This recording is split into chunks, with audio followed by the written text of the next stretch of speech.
American college student Otto Warmbier has been arrested in North Korea. Warmbier was visiting North Korea as part of a tour group.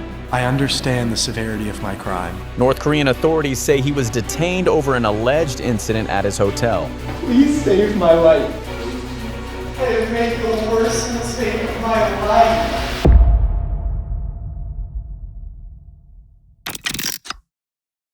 Otto Frederick Warmbier grew up in the quiet, small, and peaceful town of Wyoming, Ohio. He wasn't just smart, he was a brilliant, shining youth. Graduating second in his high school class in 2013, he went on to double major in economics and commerce at the prestigious University of Virginia. But defining Otto merely by his academic achievements would not do him justice. He was an incredibly social, energetic, and joyful person with a tremendous hunger for life. He was a sought-after face in student organizations, always at the forefront in school, classes, and trips. This endless energy pushed him to explore the world.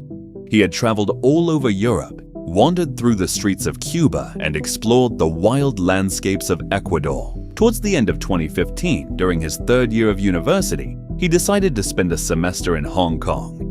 Asia was unlike anywhere he had seen before. With its culture, people, food, and approach to life, this region completely transformed his vision. And it was exactly while he was deep in this geography that the dangerous idea crossed his mind: North Korea. When his parents heard of their son's enthusiasm, they felt an instinctive wave of anxiety. However, the fact that a China-based travel agency named Pioneer Tours marketed these trips as highly safe and adventurous for Americans offered them a slight peace of mind. Thus, on December 29, 2015, Otto flew to Pyongyang via Beijing, embarking on that unique 5-day New Year's journey with a small tour group of about 10 people.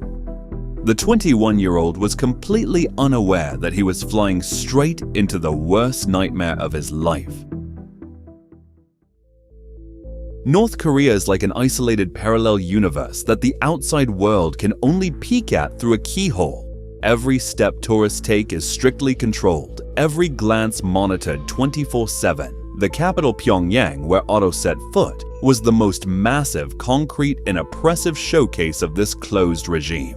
In this city, breathing under the shadow of colossal monuments and state-owned symbols, visitors did not have the luxury of wandering freely. One of the most crucial cogs in this flawless control mechanism was the Yanggakdo Hotel, where Otto and his group were staying. This massive structure, the only hotel open to tourists in the city, was actually less of a luxury accommodation and more of an ornate prison where the government kept visitors contained. Even wandering freely inside the hotel was forbidden. Most importantly, this building had a hidden floor that tourists weren't even supposed to know existed. That dark floor where Otto was never ever supposed to step. The days passed as if on a theater stage displaying the state's ideology.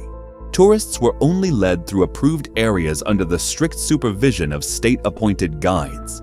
The year 2016 arrived, the new year was celebrated, and everything seemed to have concluded smoothly as planned.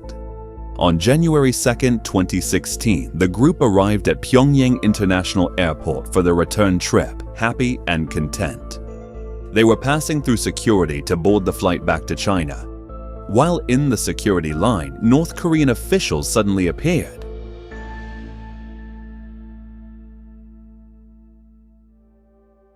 Without a single word of explanation, as if randomly picking someone out of a crowd, they pulled Otto aside and took him away. This would be the last time his tour group ever saw Otto as the lively young man they knew. Otto Warmbier had been arrested. For 3 long weeks, not a single word was heard from him.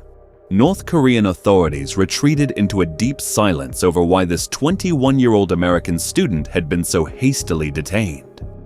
For his family and friends back in America, time froze in fear and despair. Entry into the country was impossible, and their son's fate was entirely at the mercy of a government notorious for its ruthlessness.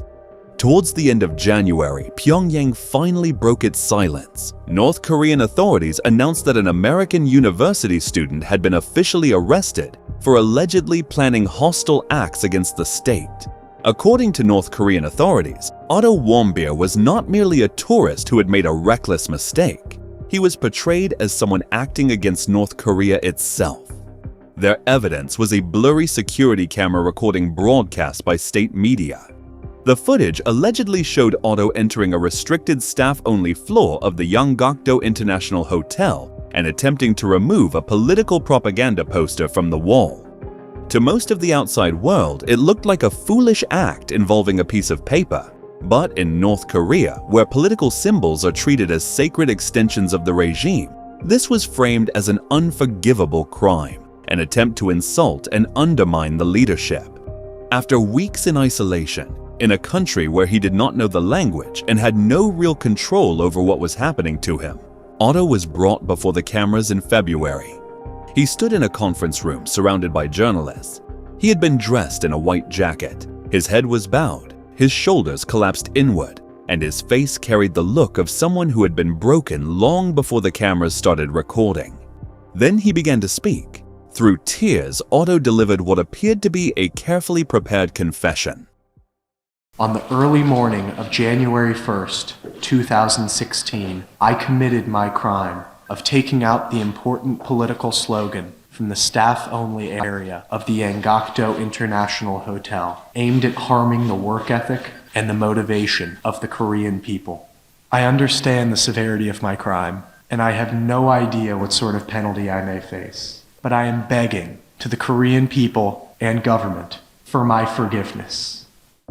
The confession only made the story even more disturbing.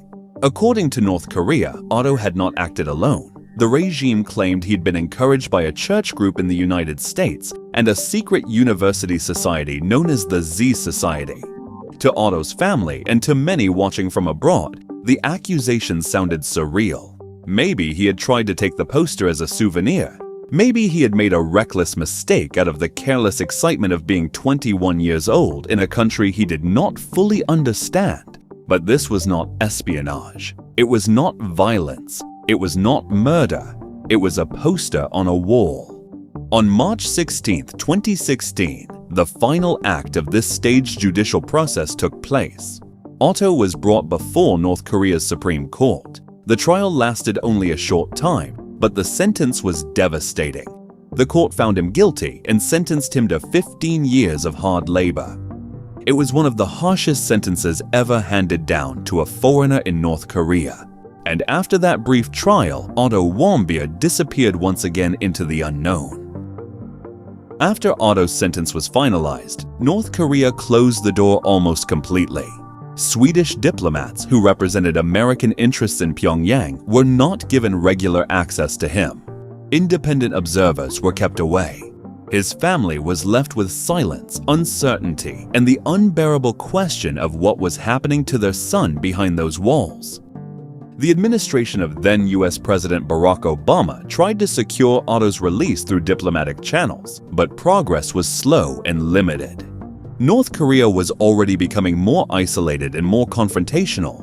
Its nuclear and missile tests had intensified global tensions, and the relationship between Washington and Pyongyang was growing more dangerous by the month.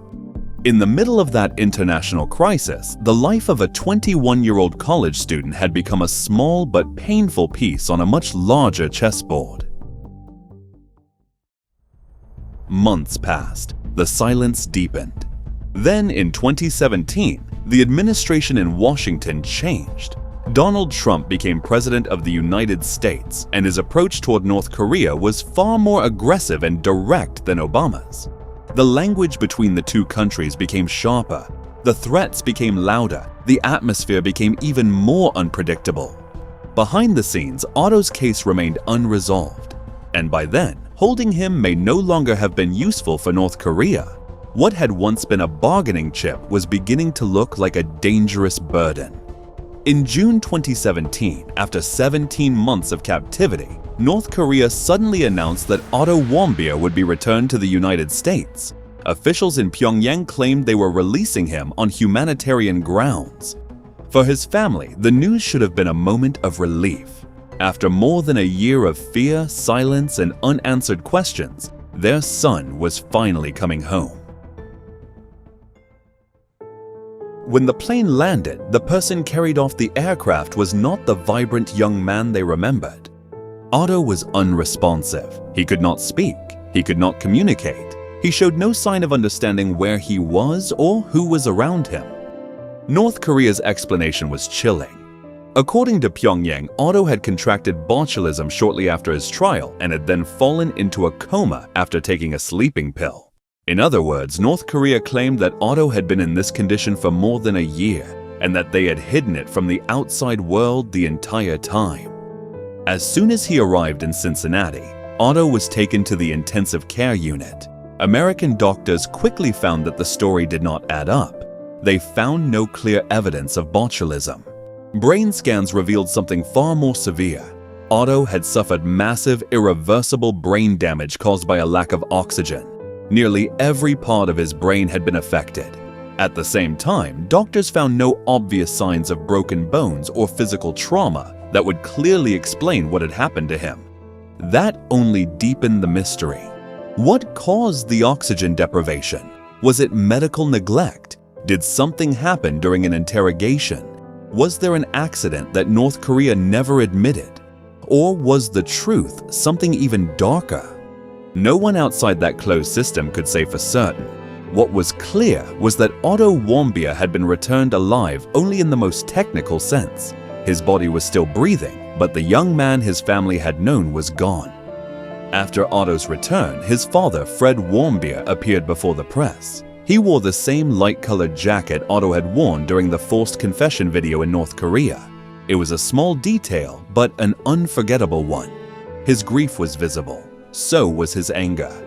He accused the North Korean regime of destroying his son's life. But by then, there was nothing left to do. Doctors could not reverse the damage.